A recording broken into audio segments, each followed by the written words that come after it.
Bienvenue sur l'atelier 4A, mesure électrique à l'aide du voltmètre.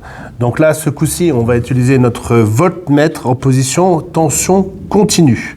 Donc c'est tout ce qui est DC. DC, c'est pour continu. Les tensions que l'on va mesurer seront relativement faibles. Ça dépend de ce que tu cherches à mesurer. Sur cet atelier, tu vas devoir mesurer la tension de certaines piles et la tension de certaines batteries. Quelle est la différence entre une pile et une batterie? Une pile se sert de la chimie pour créer de la tension. Une fois qu'elle est vide, on la jette, on la recycle. Et tandis qu'une batterie, une fois qu'elle est vide, on va pouvoir la recharger. Donc une batterie se recharge, pas une pile. Pour connaître la valeur de référence, la valeur nominale de ta pile, c'est marqué dessus. En fait, tu as toujours l'indication qui est dessus. Je t'invite à toujours regarder la tension de chaque pile, ça peut être surprenant.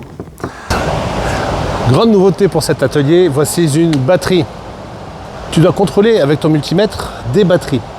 Alors la différence entre une batterie et une pile, c'est que la batterie est rechargeable. Quand elle est vide, tu la branches sur un chargeur pour retrouver sa tension initiale.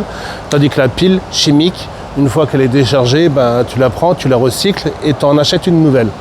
La batterie d'un véhicule fonctionne uniquement au démarrage ou lorsque le moteur est arrêté.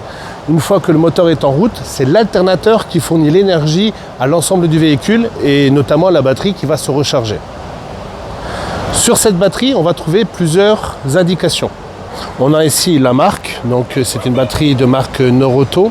Le type de la batterie dans ce cas-là, c'est donc la type constructeur batterie C15 qui se réfère sans doute à un tableau. On va trouver ensuite la tension nominale de la batterie, 12 volts, mais bon, très souvent, comme tu le sais, elle donne 12 volts 5. Et ici à côté, on a donc l'intensité de démarrage.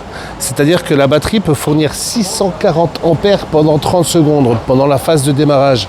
Le démarreur consomme énormément d'énergie et donc la batterie doit pouvoir lui donner ce qu'il a besoin pour fonctionner. À côté, le dernier renseignement, 70 ampères heure correspond à la capacité en énergie de la batterie, la capacité de la batterie. C'est-à-dire que cette batterie-là peut alimenter en 10 ampères un moteur électrique, par exemple, de 10 ans, qui va consommer 10 ampères pendant 7 heures. Parce que 70 divisé par 10 est égal à 7. Ou alors, il va pouvoir alimenter un organe qui consomme 5 ampères pendant 14 heures.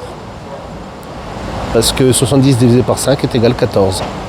Autre caractéristique qu'il faut également avoir en tête lorsqu'on achète une batterie, c'est donc sa taille.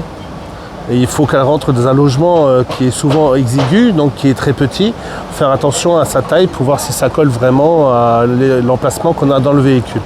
Autre chose qui peut être particulier, notamment lorsqu'on a des véhicules étrangers, l'emplacement du plus et du moins. Parfois le plus est à droite et le moins à gauche, et parfois c'est le moins qui est à gauche et le plus à droite. Ou l'inverse. Ou vice versa, ou réciproquement.